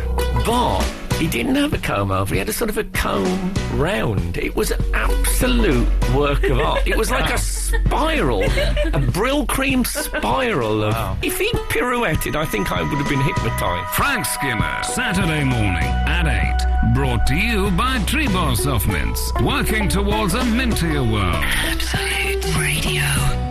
When it comes to standalone broadband, PlusNet, a good Yorkshire company, won't be beat on price. I'll demonstrate this with Malcolm and his trusty tuber. Here's another broadband company's price. And this is PlusNet's lower price. No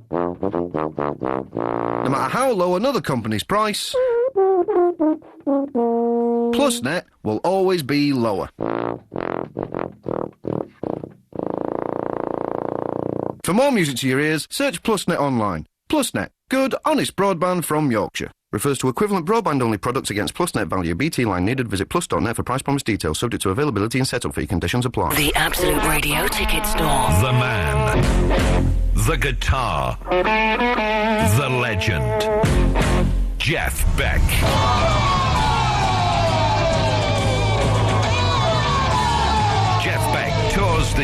made this month. Reserve your place now at absoluteradio.co.uk/tickets. Don't miss Jeff Beck. The Absolute Radio ticket store. Someone said I'd win a year's supply of Jaffa cakes. Iain Lee on Absolute Radio.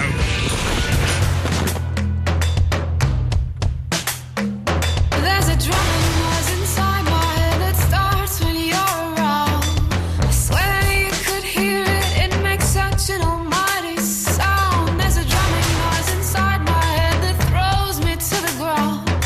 I swear that you should hear it, it makes such an almighty sound. Louder than sirens, louder than bells, sweeter than heaven and harder than hell. I ran to a tower when the church bells chimed. I hope that they would clear my mind.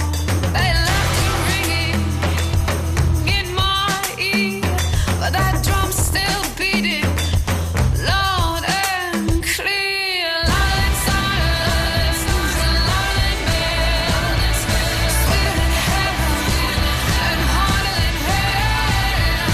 Louder than sirens, louder than bells, sweeter than heaven and harder than hell. Louder than sirens, louder than bells, sweeter than heaven and harder than As I move my feet towards your body, I can hear this beat. It fills my head up and gets louder and louder. It fills my head up, it gets louder and louder. On to the river and drown out the din. There's a drumming noise inside my head that starts when you're around. I swear that you could hear it, it makes such an almighty sound. I'm empty as that beating drum, but the sound has just begun. As I move my feet towards your body, I can hear this beat. It fills my head up and gets louder and louder. It fills my head up, it gets louder and louder. There's a drumming noise inside my head that starts when you're around. I swear that you could hear it, it makes such an almighty sound. There's a drumming noise inside my head that starts when you're around. I swear that you could hear it, it makes such an almighty sound.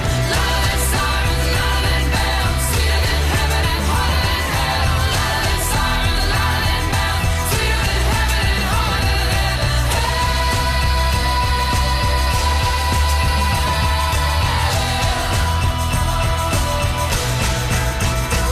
As I move my feet towards your body, I can hear this beat. It fills my head up and gets louder and louder. It fills my head up, it gets louder and louder. It's sometime after 20 to 1 or thereabouts, which means it's time for the most dangerous part of the show. Triple M, straight to air.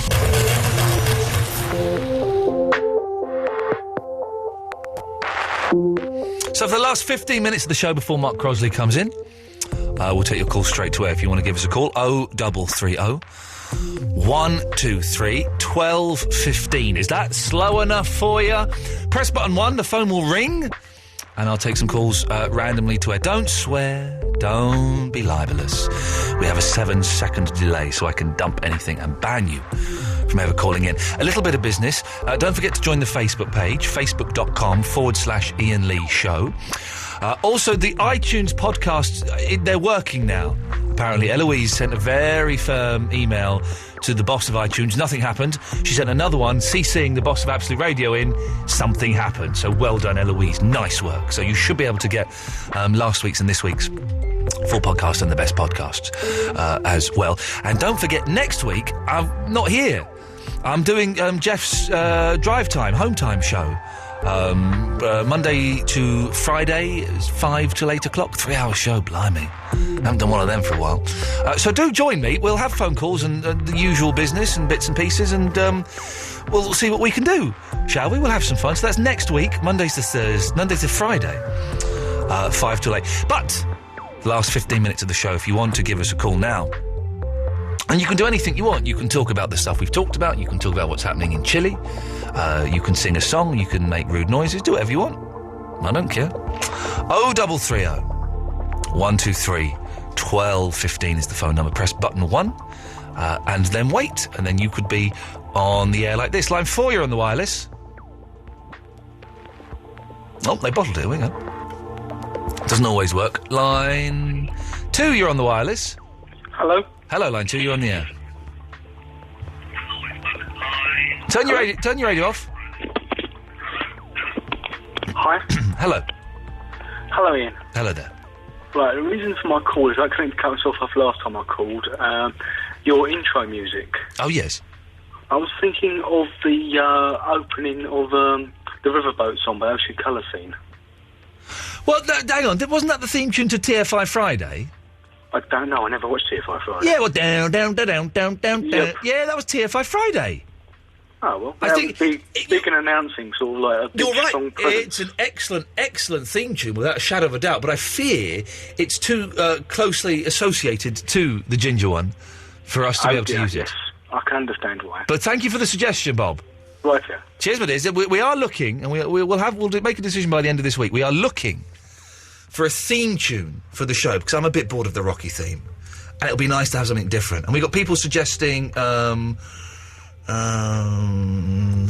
had some new ones suggested.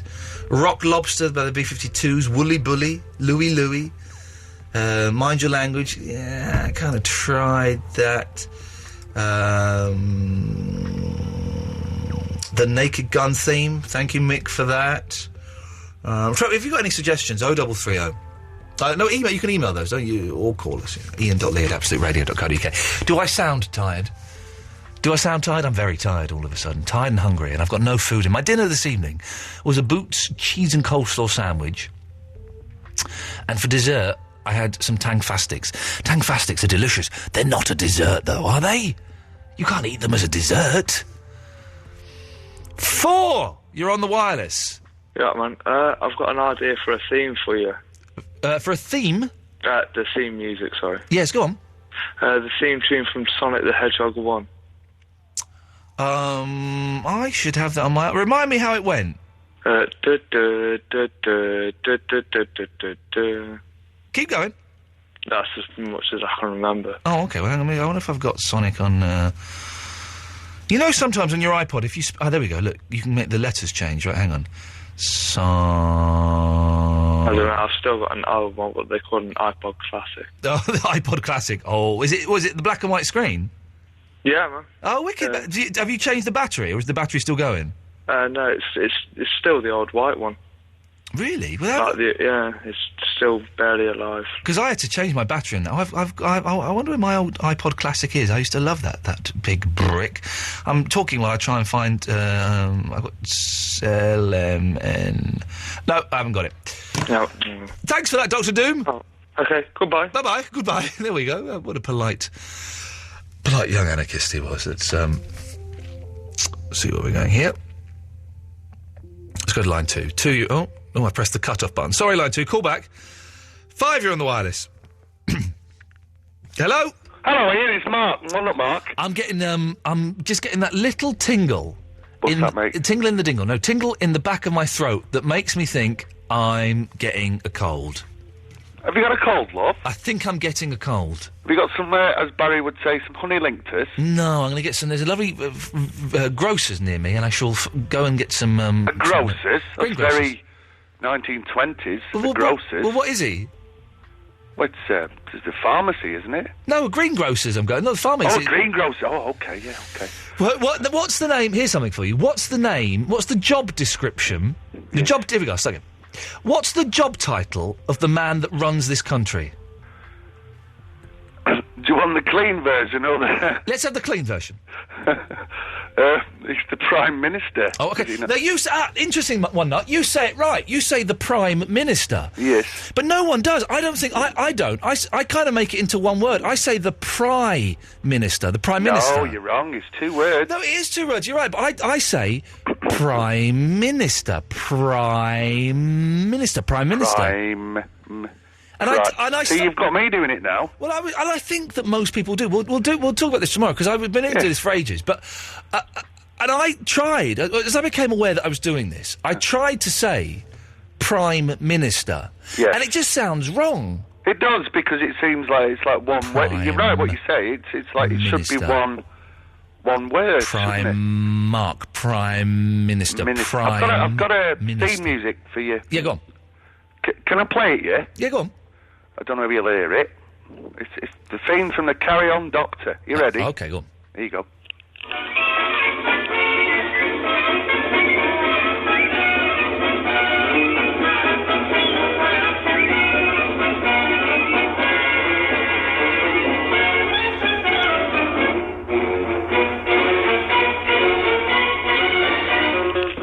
What do you think of that, then?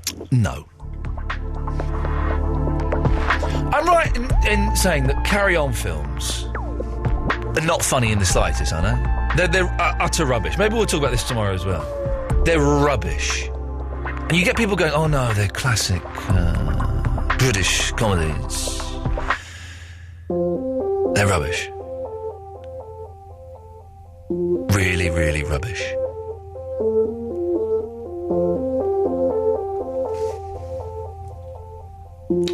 Line 1, you're on the wireless. Ian? All right. I've got a brilliant theme song. Yeah, go on. Hawaii 5-0. Did it... Ian, yeah? Yeah, go on.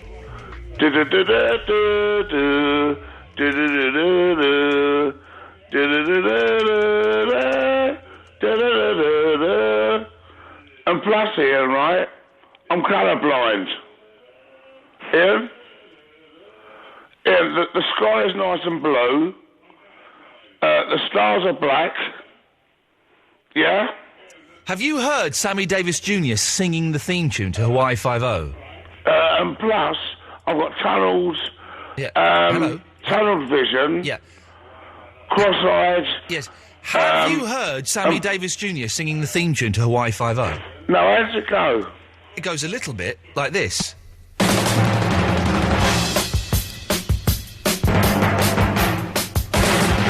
If you get in trouble, bring it home to me. Whether I am near you or across the sea, I will think of something to do. I'll be on the lookout for you, and I'll find you. You can count on me.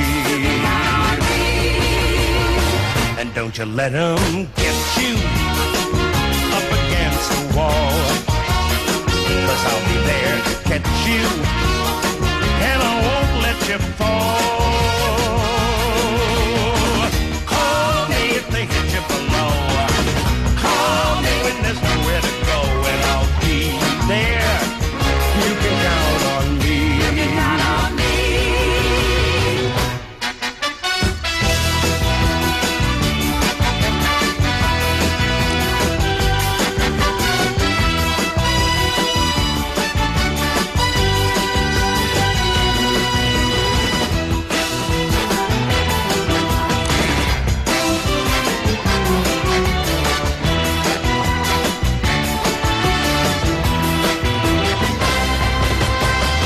And if they all desert you and you start to bend, you know I won't let them hurt you.